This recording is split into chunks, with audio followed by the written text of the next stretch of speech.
जी news India आप सभी देशवासियों से अपील करता है, समय समय पर अपने हाथों को साबुन और पानी से धोएं, सैनिटाइजर का उपयोग करें, चेहरे पर मास्क अवश्य लगाएं और संभवतः घरों से बाहर ना निकले। सोशल डिस्टेंसिंग का पालन करें। आप सुरक्षित, देश सुरक्षित।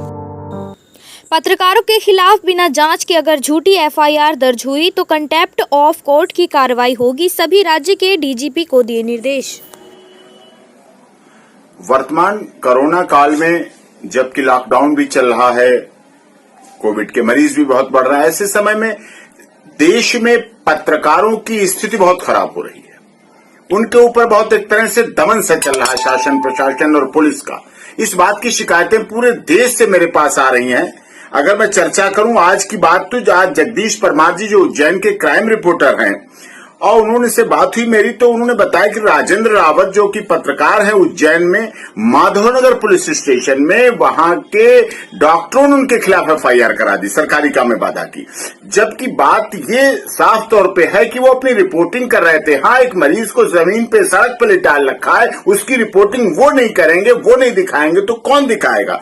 इसी तरह की घटना अलीगढ़ में हुई।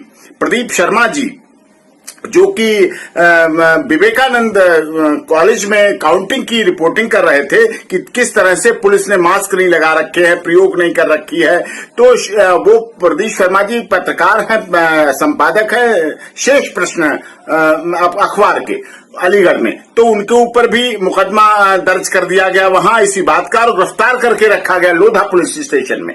कितना बड़ा अन्याय हो रहा है, जबकि पत्रकार हमारे चौथा स्तंभ है लोकतंत्र के, और वो कितना रिस्क लेकर कोरोना में जाके जनता की आवाज के प्रतिनिधि के रूप में दिखाते हैं। और ये बात मैंने जब सुप्रीम कोर्ट में अभी कल और परसों लगातार याचिकाओं की सुनवाई हो रही थी, तो मैंने ये बात माननीय सर्वोच्च न्यायालय में भी, जहां ट्रिपल बेंच सुनवाई कर रही थी, उनके सामने भी इस बात को रखी। तब उन्होंने कहा, मैंने कहा कि झूठे केस रजिस्टर्ड हो जाते हैं, जो बात सोशल मीडिया कहीं कहीं किसी माध्यम से चली जाए। तो माननीय सर्वोच्च न्यायालय में साफ तौर कहा था कि किसी भी इस तरह की शिकायत पर डीजीपी को, सभी राज्यों के डीजीपी को आदेश दिए गए कि अगर इस पर किसी तरह का कोई एक्शन और कार्रवाई होगी तो उनके खिलाफ कंटेम्प्ट ऑफ कोर्ट की कार्रवाई कोर्ट के अनुसार मानी जाएगी।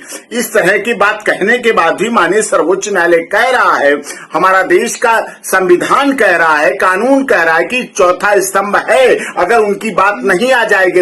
मीडिया तो सूर्य की तरह है, जब पहुंचेगी तो बुराइयां दूर होंगी, बीमारी दूर होगी, अपराध खत्म होंगे, वो चीज सामने रखते हैं। और इस तरह की ऐसी बात आने के बाद उनके ऊपर, चाहे उज्जैन की बात हो, माधवनगर की हो, चाहे अलीगढ़ थाने की बात हो, लोधा थाने की बात हो, प्रदीप शर्मा जी की बात हो, राजेंद्र रावत जी की बात हो, पत्रकारों पर इस तरह के केस रजिस्टर करना पूर्ण रूप से गलत है। और देश भर के पत्रकारों की इस बात की शिकायत है कि ऐसा नहीं होना चाहिए। सबको साथ देना चाहिए। दवाई कड़वी है लेकिन फिर भी आपको स्वीकार करना